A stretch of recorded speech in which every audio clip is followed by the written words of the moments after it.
কে এই নারী যাকে স্বয়ং নেতাজিও সম্মান করতেন? ঢাকা বিশ্ববিদ্যালয়ের প্রথম ছাত্রী, নারী শিক্ষার পথিকৃৎ এবং নেতাজি সুভাষচন্দ্র বসুর অন্যতম প্রধান সহযোগী। তিনি হলেন শ্রীমতী লীলা রায়। 1923 সালে তিনি প্রতিষ্ঠা করেন দীপালি সংঘ। উদ্দেশ্য ছিল শুধু পড়াশোনা নয়, নারীদের আত্মরক্ষার জন্য লাঠি খেলা এবং মার্শাল আর্টস শেখানো। তার হাত ধরেই বিপ্লবী প্রীতিলতা ওয়াদ্দেদার বিপ্লবের দীক্ষা নিয়েছিলেন।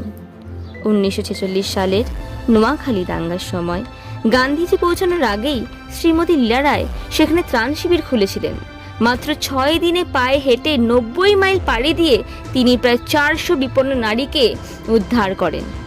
তাছাড়াও তিনি সংবিধান সভার একমাত্র বাঙালি নারী সদস্য ছিলেন, কিন্তু দেশভাগের প্রতিবাদে তিনি সেই পদ ত্যাগ করেন।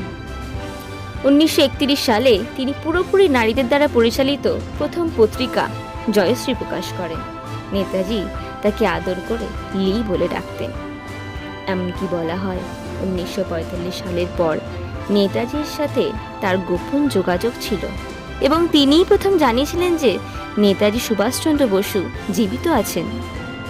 শ্রীমতী লীলা রায় বলেছিলেন, নারীদের অবলা বা দুর্বল ভাবা উচিত নয়। আত্মরক্ষা এবং দেশ সেবা তাদের সহজাত ধর্ম। তার জীবন আমাদের শেখায় শক্তি নারীদের সহজাত ধর্ম, দুর্বলতা নয়। ইতিহাসের পাতায় তিনি হয়তো অনেকটা আড়ালে, কিন্তু স্বাধীনতার প্রতিটি নিঃশ্বাসে এই অগ্নিকন্যা আজও অমর।